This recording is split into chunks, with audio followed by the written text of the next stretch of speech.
Richard, and forget to shop Merch with a Perp on whygoproject.com. That's whygoproject.com/merch-with-a-perp. Hi, and welcome to another episode of the Trauma Translator Live. I'm Lauren Friedman, your host, also known as Not Another Healing Asshole. And today I'm really excited to welcome Matt Fogarty to the podcast. But before we do that, I just want to share a little bit of updates on our end. I know that last week I had referenced the rebrand and what we're doing. I also had a migraine last week. It was a crazy day. It was a crazy week. But I had a breakthrough of magnum proportions. So stay tuned for that. And I will be dropping the new episode, the first episode of the Me IRL pod on YouTube tomorrow. And stay tuned for that because we all need to figure out how to me IRL. And one of the ways we do that is through nervous system literacy. And we're going to be talking about that a little bit today on the podcast. But also, I just want to remind you that if you want to support or you find any of these tools useful, you could buy the Camuso Shift in my link above and any of the products behind me, whether it's Equip protein bars, 20 grams of real grass-fed protein, or electrolytes morning routine. I always want to call it Morning Dew because there's another company that has breath spray called Morning Dew.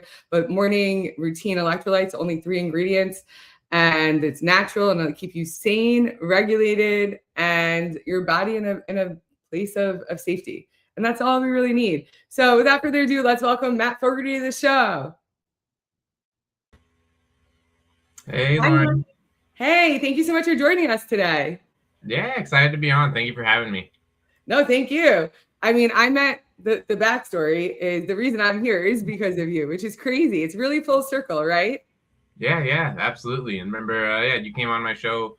What was that? 4 or 5 months ago now? I don't remember exactly. Yeah.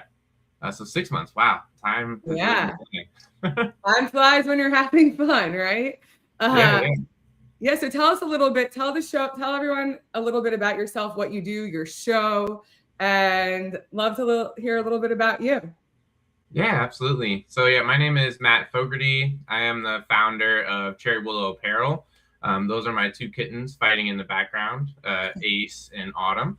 But at Cherry Willow Apparel, we are a nonprofit apparel organization, and we focus on homelessness awareness and advocacy and education. And then we also work with over 70 partners to help them use apparel as a fundraising tool, but then also as a marketing and branding tool. So I host a live stream, every month called Apparel with Purpose, where we bring on, different guests that are out there making a positive impact in their community. And that was how we originally got connected with Lauren. She was a guest on the show. And so really excited to be able to be on the Trauma Translator. As the experience of being homeless is traumatic, and a lot of people don't view it that way. So whenever I talk about homelessness, I always try to talk about it through the lens of trauma, because most people have experienced some form of trauma, even if they haven't had the situation of being homeless or being close to homeless. Everyone can relate to trauma. So I really appreciate the work that you do, Lauren, and being able to help people deregulate their nervous systems and just become a healthier version of themselves. No, thank you. And that's why I was so excited when you and I first met. We just totally vibed because you have apparel with purpose. I have merch with a perp, also purpose. I had mentioned on my podcast that I just recorded. It's really hard to record a podcast by yourself, honestly, especially as me, that I could just I recorded one yesterday for 2 hours that I'm not going to edit. I need someone to edit it. And so we'll get there in time. But I'm going to be updating all my merch with a perp. The new website is unmeirl and without the u.com, and it's going to be a few SKUs. We're going to start small. We're not going to boil the ocean anymore. It's really hard to human, and like you said, trauma is something most people experience. It's actually a human condition. It's actually the real definition of trauma. It's something that people don't want to hear. People don't like the word trauma. That's actually why I've rebranded away from Trauma Translator, believe it or not, because people don't like that word. People don't want to engage in a show that's about trauma. They're like, trauma isn't for me, but trauma is for everyone. Trauma is just stress that overwhelms our ability to cope and or contradicts our worldview. So when you think about homelessness, people also think that's not for me. But when we think about what's going on at a macro level in our economy, like someone like me very easily could become homeless. And I know I spoke about that on your show months ago when we were talking about the highly superior autobiographical memory. Like most people with this memory, which I've now learned is because of amygdala activation, because of not feeling safe in your body. Your body's always on high alert looking for threats. So it just remembers everything, whether you want it or not. And it becomes overwhelming, truly. Yeah. Most people like that, who haven't had the proper resources, who don't have a trauma-informed view, or who just aren't as lucky as I am, end up homeless. And I've faced a lot of hardship since we last spoke. Whereas my ex's family like tried to come after me legally, and then they wanted to like unhome me. And I'm like, no, I'm not moving. I ain't going nowhere. But like, that's the thing. Like we can't become homeless as a society. And when we think about job loss and there's an affordability crisis right now. Like it's not just for the people who are living paycheck to paycheck. Everybody feels it. It's in the gas prices. It's in the food we eat. So when you think about homelessness and the crisis, this isn't just for people on the street anymore. It's for you and me, right? PTSD is for you and me, and trauma is for everybody. So I love the work that you're doing. And I know that you just got back from an amazing mission. So tell us a little bit about that.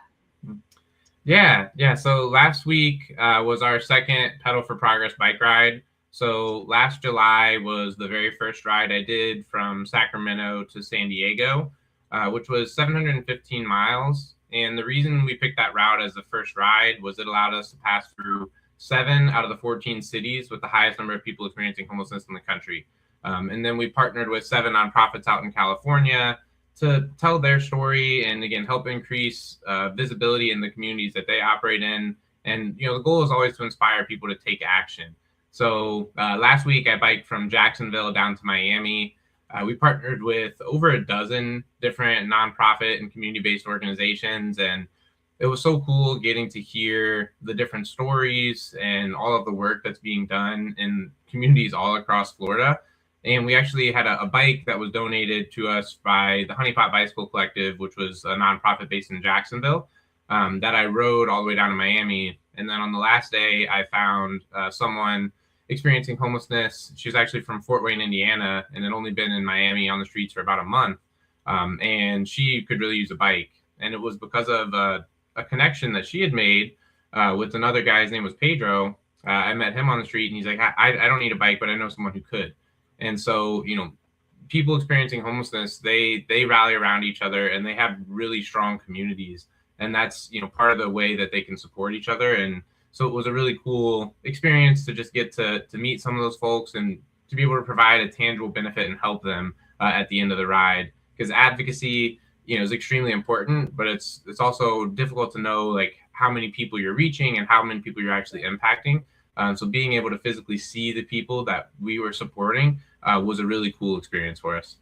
No, I mean, that's a beautiful thing. Like that whole ride is incredible because like you're actually able to put a face to the name, right? Like a lot of things are abstract in our society. We donate to causes that we don't even know if those monies are going to the right places, right? We have no idea where those monies go. Often they're really not. They're like just pocketed, right? So I think it's really beautiful. And it's funny when you first started the story with Sacramento to San Diego. I love California. I'm a Cali girl at heart. East Coast soul, West Coast hustle, or West Coast soul, East Coast hustle. But I literally was thinking, I was like, maybe you went down PCH. Like, no, you didn't. You weren't doing the scenic tour. You were actually trying to get into the communities. And Sacramento, I know, obviously it's the capital of California, but it's a really hard city to live in. And they've had a lot of devastation with wildfires, farmers. Like I'm very familiar with what's the topography of California. I've been keeping tabs on it for a while because I have been trying to move there for like over a decade, which I don't know if I'm doing ever. But at this point with what's going on in life. But like, that's really interesting because we know Sacramento, we know San Francisco. You don't hear as much about LA. You definitely don't hear as much about San Diego because San Diego does not want their name associated with homelessness, right? Is like the prize jewel, I think, of the East Coast. So that's really, really beautiful. I think of you every time I pass a homeless person in the city and I don't have a protein bar because I told you when I actually carry protein bars all the time. We talked about at the beginning of the episode. Yeah. But every time I see a homeless person, even before like obviously like just in my own walking, before I carried protein bars everywhere, I would just buy them food, right? I would go to Starbucks or just do something, because most people are actually hungry. And if they're not, that means that there's other problems, right? And it's not about judging people for what they're going to do or what they're not going to do with the money. Like, you can't control when you give somebody a gift if they're going to use it properly, right? Like, unless you're a crazy person. So like, most people are hungry and most people won't turn down a protein bar. But that's the thing about when people are homeless and they have no other support and no other help and they have no other place to go, they take their lives too. It's not just about being unhoused or whatever people want to call it these days. People also have a problem with the word suicide. I have to keep doing this button. And I'm like, we can't prevent it if we can't say the word. So it's the same thing with homelessness, right? If we can't say people are homeless, not unhoused, and we can't say unalive, what are we doing as a society? Why are we worried about vernacular when we're not worried about the actual problem? And the actual problem is nervous system literacy. People will make better decisions when their systems are regulated. They will have better support. They will have better communication. They're able to stay alive. My dad's suicide anniversary of when I found out was this past Saturday. And I had a major breakthrough of magnum proportions that I'm going to be talking about on my podcast that's going to be dropping tomorrow. But part of it was being able to connect with my parents and being able to find their guiding light in all of this, because it's really hard. And most people don't have those resources to get that connection. So when you're on the ground, what are you hearing from the people that you're helping? And like, how are you, besides biking and besides getting them, different things, what are you doing specifically to help them when you're in those environments? Because most people would be afraid to talk to homeless people. Yeah. And so we do a few different things. So I always encourage people to, like, a nice thing that you can do is carry like little gift cards. Like, you could go to Dunkin' Donuts or Subway or somewhere that's fairly accessible, McDonald's. If you don't want to give cash, giving a $5-10 gift card is really helpful. And then, but studies have shown that giving people cash is actually the best way to help support them, because you're giving them the autonomy to use that for whatever they need, and that's a misconception I hear a lot around homelessness is, like, oh, they're homeless because they're an addict or because that they, have mental health issues, when oftentimes those issues stem from the experience of being homeless. It's really difficult to not know where your next meal is coming from, to have to sleep in a tent and worry about all of your possessions getting swept away by, the city. And so these are challenges that people interact with every day. But one story comes to mind that when I was doing an interview with a gentleman who's been homeless for quite some time, he shared with me that he had a friend who was considering suicide, and they were really close to, pulling the trigger on it, if you will. And one person just stopped and talked to them and, was just kind to them, just had a conversation, didn't give them any money or any food. But in his words, that completely changed their entire aspect, and that person didn't end up going through a suicide. And so, that one act of kindness, that one act of humanity, just stopping, taking the time to introduce yourself to someone that's on the street, recognizing that that's a person in your community, that action alone saved a life. And, that's something that we're all capable of. We don't all have money, or always have food or resources to be able to provide for people, but we all can take a moment to just recognize the humanity in each other and just be empathetic towards that person. And so, again, that's something that each of us can do. And it just takes a little bit of thought and maybe a little bit of courage, right, to approach someone that you're comfortable with. But I think what you'll find is when you have conversations with folks, like, that they're no different than you or I.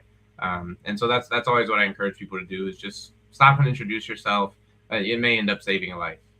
I mean, I couldn't agree more. Like as I said, last week, I was really feeling very hopeless. I feel like I've done so many things in my life, and like, I just keep hitting the same walls.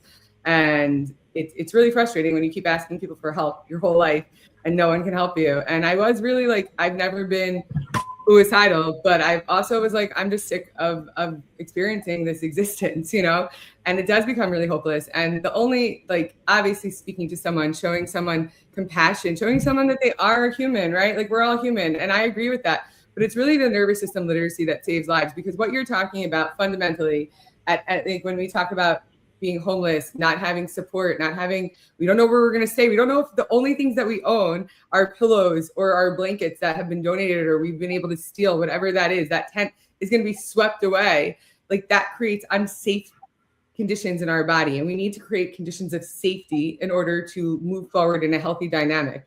And you're right, like it doesn't even have to be someone in your community. Like I live in New York City. It's a big city, right? There's homeless people everywhere, and there's certain streets that have more than others. And I was walking recently, like to a lunch, and on my way there, I realized I don't think I had a protein bar with me because I didn't like refill it in my bag, or I changed bags, whatever was going on. And I literally said to the guy, I was like, hey, I'm really sorry. Like I would give you a protein bar, but I just don't have one. And he looked at me and he was like, oh, thank you. Thank you for noticing me. Thank you for actually acknowledging that I exist. Now, did that save his life? I'm pretty sure it didn't. But at the very least, it showed him that there is like someone that gives an F about him. And like, that's all we need. We need one person to show compassion. Like even someone like me, I'm not homeless, but I need one person to give an F about me so that I'm not just being attacked, like, you know, for my whole life through being weaponized, the legal system being weaponized against me, and, you know, corporations not having any responsibility, and the government not giving a about the fact that I can't pay my bills or I haven't had employment, even though I want to work, and I just got my health insurance taken away. So like, there's a lot of things that are happening in our society that are creating conditions of unsafe environments for us as humanity, as humans in like our existence in humanity. And tuning in from South Africa, thank you so much for joining us.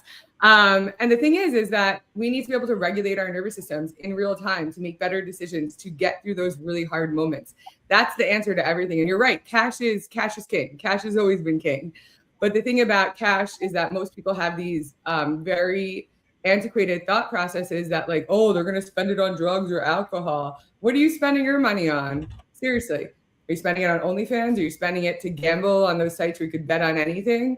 You know, like, who's judging you on your money? Like no one, like if someone's homeless on the street, give them, if you have cash, great. I never have cash. You can't Venmo them, right? So like, that's a really good idea about the tips, about those gift cards. I also probably wouldn't do that. The protein bars are always good. People always, and they're good tasting too. Like I think I told you that there was a man on the train in 2023 that people were just like moving away from him. He was like 45 degrees hunched over, and it was right around Thanksgiving. And I saw him and I was like, hey, listen, I don't have any money. And he was going around begging people. And I was like, hey, listen, I have no money, bro, but I have a really good protein bar. He's like, I'm not going to like this. I'm never going to eat this. And I was like, I swear, it tastes really good. And he was like, wow, this tastes like a candy bar. I love it. And he was hungry and he devoured it. And like, this man hadn't eaten in so long. And there's like a tent city there, right? Like we know where he lives. Like, and every time I have like a blanket or something extra, I always think like I should bring it to someone homeless, but I never do, because it's like, where do I find the people? You know what I mean? So I think that's also part of the problem in society is like, how do we get to those endpoints quickly? Like if I were to gather a bunch of things that I want to donate to a homeless community, how would I do that? Yeah, so I suggest for anyone that's trying to get more consistently involved, to just research organizations that are based in your community, because they already have the relationships and they have the trust with the people. I just encourage people when they're coming across folks to at least acknowledge them and introduce yourself. But there's also folks that may be in a moment of mental health crisis, and it might not be the most safe thing to approach them without training. And so that's why like partnering with an organization that is already doing outreach in your community, or partnering with a shelter or a food bank, or people that are already serving these individuals, that's a great way to start, because every community is going to have different needs. Like in Florida, they don't need winter coats, right? But, in Chicago, where I'm at, like that's a real thing where people need winter coats and they need blankets and stuff, especially, in the fall. And so like every community is going to have their own needs, but, things like water is always great to have. And people will always take water, and especially down in Florida, I would go around and like pass out water to folks. And and that's what I was doing the last day, where I just like, hey, you need water, and then I'd ask, like tell them a little bit about my story, what I'm doing. And that's how I met Pedro, and that's how I met Chloe to give her the bike. So that's really a good way to do it. If you're just have some extra supplies, like you said, the protein bars, and just give it to them and give them a moment of your time. That's more than what a lot of people do. And that's one of our phrases that I have is humanize, not otherize. And when we otherize these individuals, and that's not just homelessness. Like, that's how a lot of problems in society are created. We focus on what divides us. And there's a really well-funded think tank called the Heritage Foundation, and they are pushing right-wing policies. They've pushed for criminalization. So, like, the Grant Pass ruling in 2024, allowing municipalities to criminalize homelessness, was a huge step backwards. And the reason that they're doing that is because if you can make it so being homeless is illegal, now you can imprison people, and then you can force them to work. And so, like, it's a modern form of indentured servitude. And that is really, like, these prison systems are very profitable as well. And so, like, they cost money to build and maintain, but the population of people in there are controlled. Where if we invested that same amount of money in generating affordable housing, now you actually have that safety, right? That physical safety and that psychological safety. So you have a foundation that you can build from.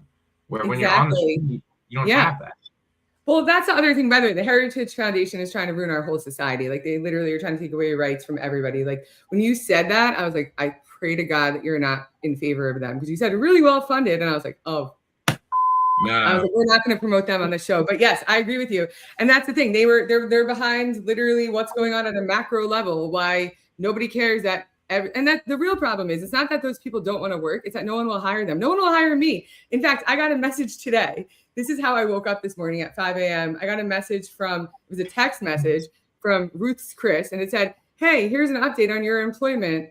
What did it say? Here's an update on your employment application, which I've been applying for jobs since I lost my job in June of 23, when I really should have really applied for disability, because I really was very sick, and I didn't know how sick I was until I got better. I knew how sick I was, but I didn't know like how much better I could get. I had to rebuild my nervous system from the ground up. I had to rebuild capacity, and I should have really done that. I should have taken out a line of credit. Like, I have a lot of good advice for entrepreneurs, because we're thrown into entrepreneurship lots of times. Like, I lost my job 6 times with my whole team, and nobody will hire me because of myriad reasons there. Not to mention that I've been having these issues way before what's been going on with AI. I've been having these issues since 2011. This is called capitalism in America. So when you think about criminalizing, right, and then forcing people into indentured servitude, like you're talking about, it's not that those people don't want to work. I want to work anywhere. I've been begging for jobs. I also got declined from that job, just so you know. But the guy laughed at me. Like, he literally laughed at me in person. Do you know how many times people laugh at me? And it's really, really hard when you're begging people for jobs. I have 20 years of corporate experience at the biggest companies in the world, and they laugh at me because they're like, you haven't done this in 20 years. 5 people are interviewing for the same job. And I'm like, cool. I haven't even applied for this in years. And I was like, oh, maybe they'll hire me. It's right by where I live. It would be so great. I can make good money. I worked for their parent company 20 years ago. And so it's not that these people don't want to work. They can't get jobs. I can't get a job. So what am I supposed to do? Am I supposed to just live on the street? My ex-husband has never been able to make money. His dad was stealing from us for the last 20 years, and nobody has any obligations. There's no laws to protect me. And so that's literally, like, people can slip into homelessness really easily. And I'm really quite afraid of that, quite honestly. Like, I really am. I'm afraid that one day my ex is just going to stop paying, and I don't know how I'm going to live. And I was the one supporting us. I was the one providing insurance. And when you're homeless and you're getting criminally charged for being homeless, that's not good. One good stat that I heard, though, since you and I last chatted, because I do work with a lot of veteran communities, and obviously veteran community have historically been homeless, which now we know why. It's not because they can't provide for themselves. It's because they have unprocessed complex trauma that disrupts their ability to function in society. And that's the ultimate problem with most of this population. Most of the population that's underserved, or how did you say it? Otherized? Yeah, otherized. Yeah, otherized. That's really interesting, because it's true.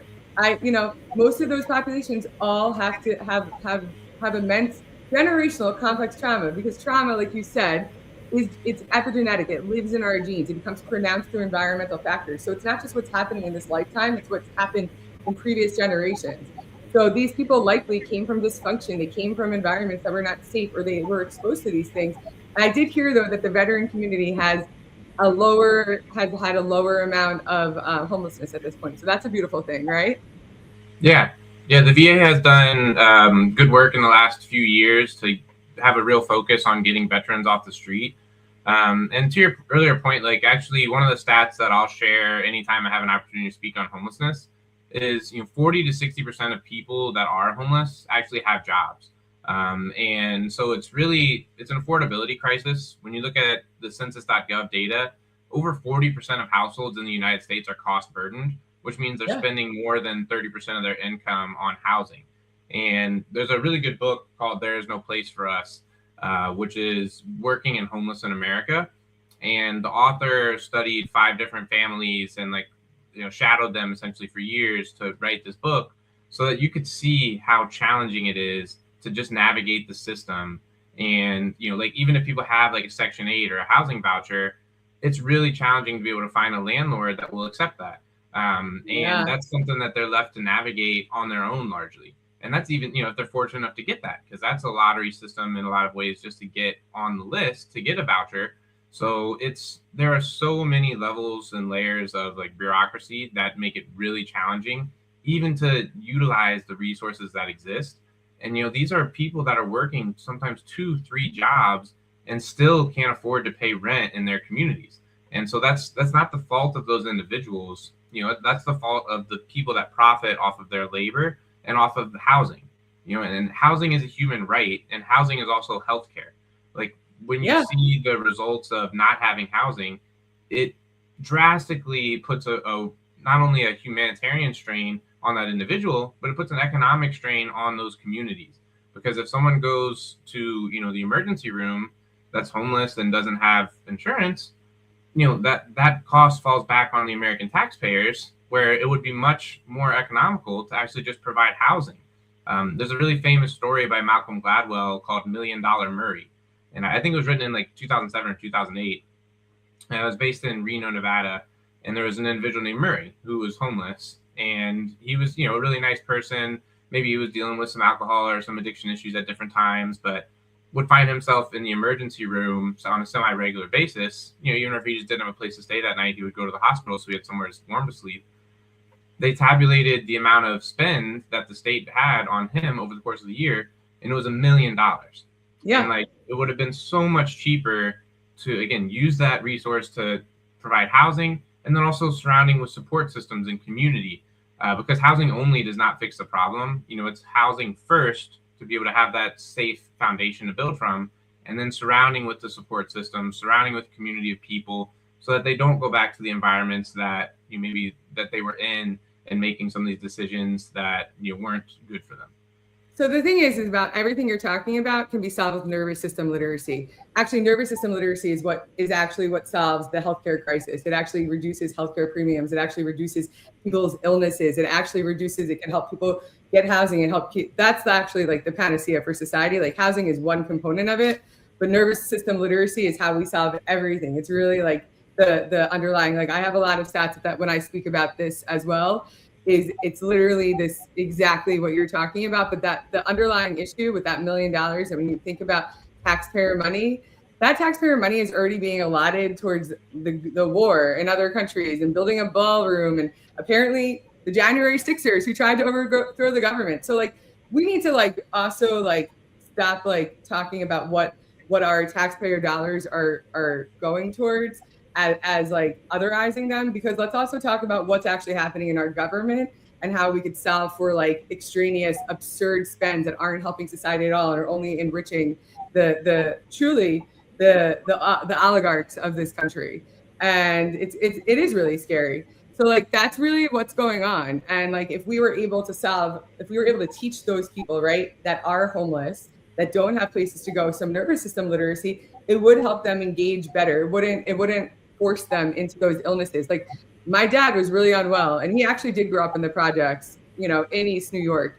And I agree with you. It's really hard to take advantage of those programs. I don't know how he got himself out of there. I never got to have that conversation with him because he and I didn't have that long on earth together. But there was a lot of questions I had. I don't understand how you could take yourself from the projects on welfare to upper middle class America. He got into Harvard on a dare. These people are brilliant, but they don't have the literacy. We have a literacy crisis in this country, but it's not about education or reading. It's about literacy in our bodies. And how do we solve that? Because that's how we reduce illness. That's how we reverse conditions.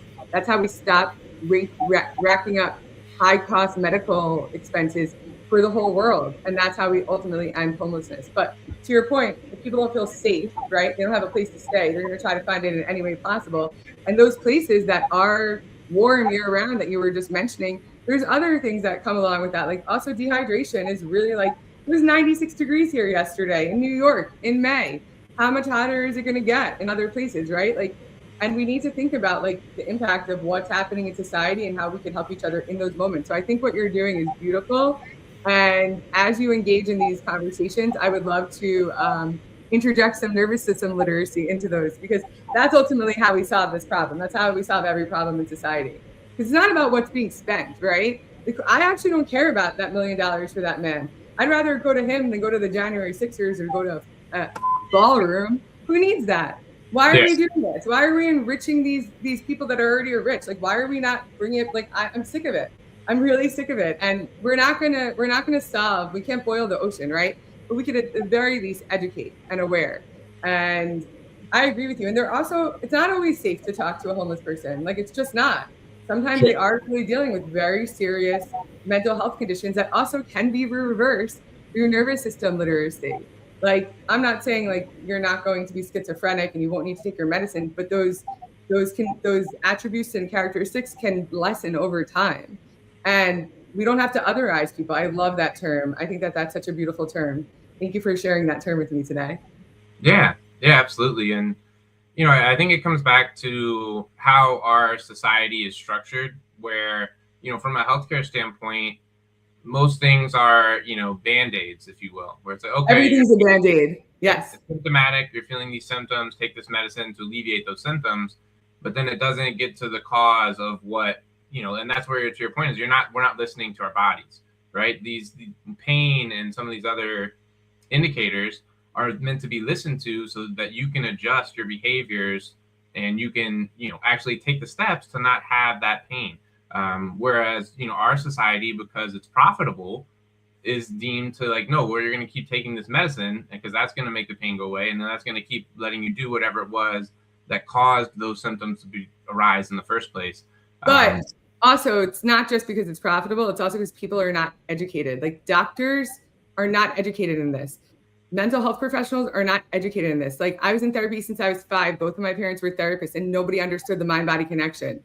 Like, I've gone to so many doctors that didn't understand this. So unless you have a holistic view of wellness and you really understand the nervous system, most people are specialized, like you said, right? So then you're getting passed between someone who's an endocrinologist, someone who's a cardiologist, someone who's a whatever, right? And then they all have conflicting views, right? Because they only know their specialty. So that's why I look at it also like from a holistic lens, like from a media standpoint.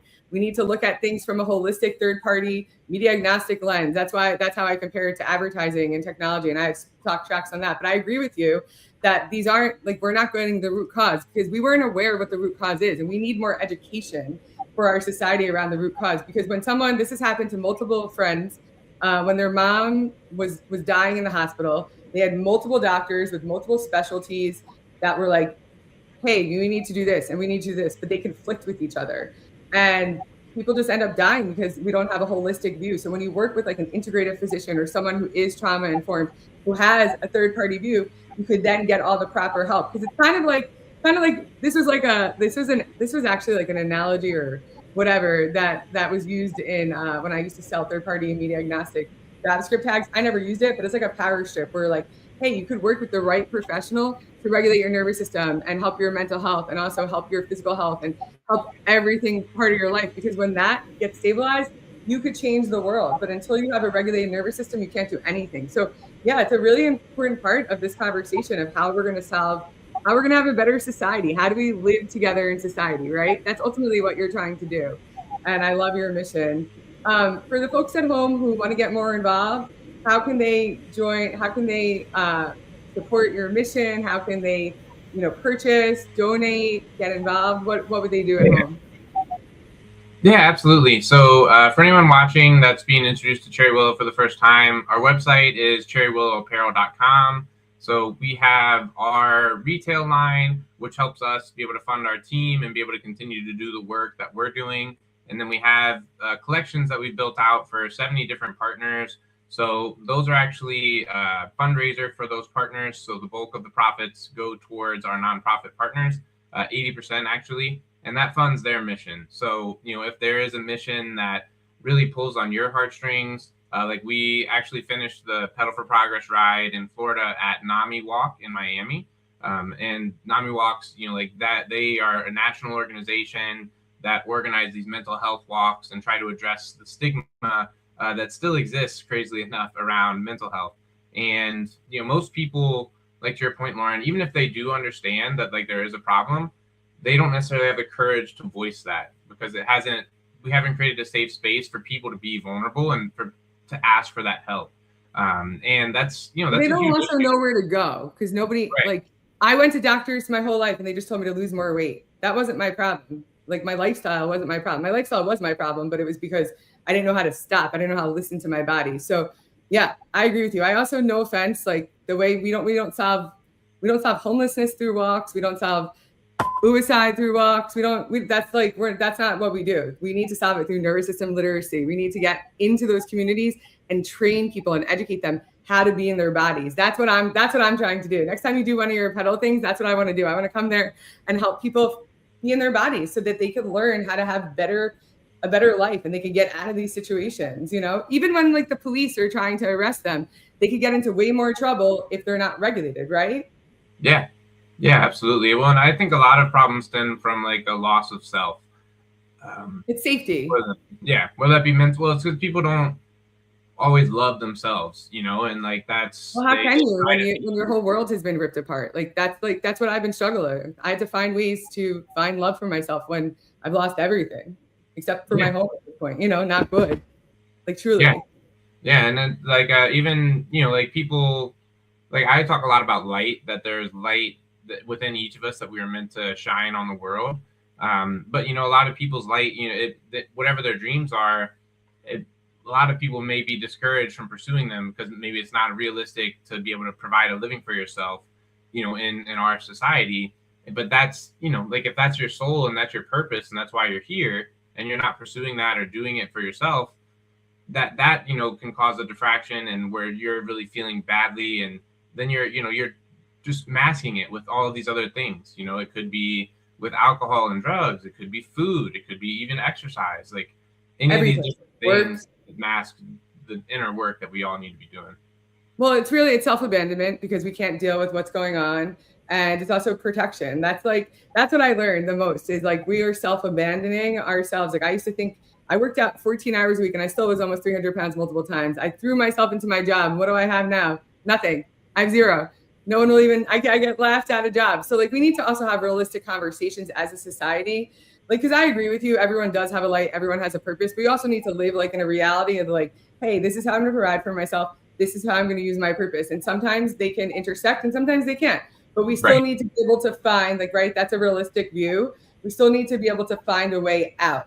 And the only way out is through nervous system literacy. And that's how we solve this problem. So for the people at home, where can they find you? The website, I know you said it before. I'm sorry I derailed that conversation. This is a really personal issue for me because I'm scared and like everyone's scared. And you're right. Like, I think the number that you're talking about of I forget how you phrased it, but of 40% of people's cost burden households. Yeah. I think that's way higher at this point. Like this is just an insane life that we're all living in, and we need to be able to regulate our nervous systems. And when you don't have the resources, when you don't have the support, when you go to doctors that aren't well informed, aren't nervous system literate, you're going to keep getting those same results. That's why our society is always sick. So if people want different results, they have to do different things, right? That's what I had to do. I had to do everything different. And when you start doing other things different, now it's not that easy when you're living on the street and you have nobody to talk to. And it's very easy to like become schizophrenic after that. Like when you're just speaking to yourself and people run away from you, especially in New York City. No one wants to walk, next to someone who's like in a sheet on the side of the street. It's scary. Like it really is, because you don't know what's going on with that person. You don't even know if they're alive or dead. And like, it is scary. So we do need to have more compassion. We need to stop otherizing. But we also need to remember this could happen closer to home than you think. And we need to take precautions as a society to really help each other. And even if it's just to remind each other, let's get back into our bodies. Let's figure out a way to connect with ourselves so we can connect with others with a higher power. That's why I call it the art and science of connection, nervous system literacy for all. So as we end this, where can people find you? Where can they donate? Where can they get involved? I know you said it before, but let's say it again for everybody else. Yeah. So the website is cherrywillowapparel.com. So you can shop all of our different collections there, as well as donate to the different causes. We also have some of the content that we've produced from Pedal for Progress on the site, other media interviews, the links to my live shows that you can watch. And then if you want to follow me personally, my accounts are Fog, F-O-G, the number 2, and then Fogue. And that's kind of a story about my own personal journey of enlightenment. And, I was in a fog for most of my life and really just was doing as little as possible to get by. And I was pretty smart and was able to get good grades and, you still get scholarships and things like that. But 3 years ago is really when I realized that I wasn't pursuing like the highest version of myself. And so that's when I really found who I was. But it came through, like self-abandonment and really tearing down a lot that I thought made me who I was. But it ended up in a really beautiful way, helping me to find myself and my purpose. And so, I'm really grateful for that. And so that started some of the content that I'll share is like the different philosophy, psychology, mindset type of training that I went through, and try to help others, be able to positively reframe experiences that they are holding on to that are maybe holding them back, and look at them in a different way and actually use it as a way to empower them towards making them the best version of themselves. So yeah, no, it's wonderful. You and I have a lot in common. That's literally like what I do as well. Like that's all I want to do is help reframe, right? The things that cause us pain can be reframed and they can then become powerful for us, right? They become powerful tools. And when you think about a fog, that's like really a freeze response, right? Being stuck in that freeze state and not having any control, any agency over your life, feeling trapped. So yeah, this is really how we liberate ourselves from ourselves, right? So it's a beautiful thing. Keep spreading your mission. I'm so excited to have you on, and I can't wait to chat with you again, hopefully on my other pod. So tune in next week. We're going to be having, we might have a guest one of the next 2 weeks. We're only going to have 2 more episodes of this Trauma Translator Live because nobody likes the word trauma. And we're going to then shift to Me IRL pod on YouTube and other streaming platforms. So stay tuned. Thank you so much for joining. And Matt, keep on spreading the gospel. Have a great rest of your day, y'all.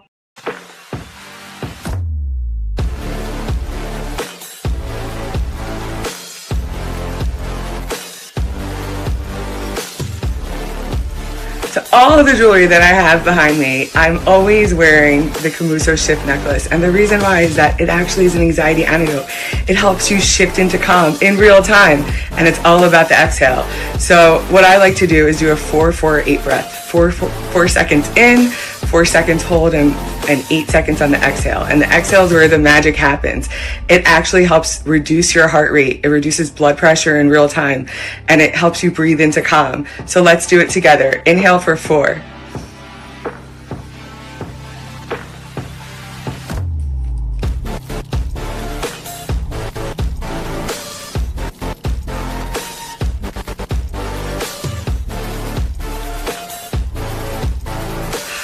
It just feels so good.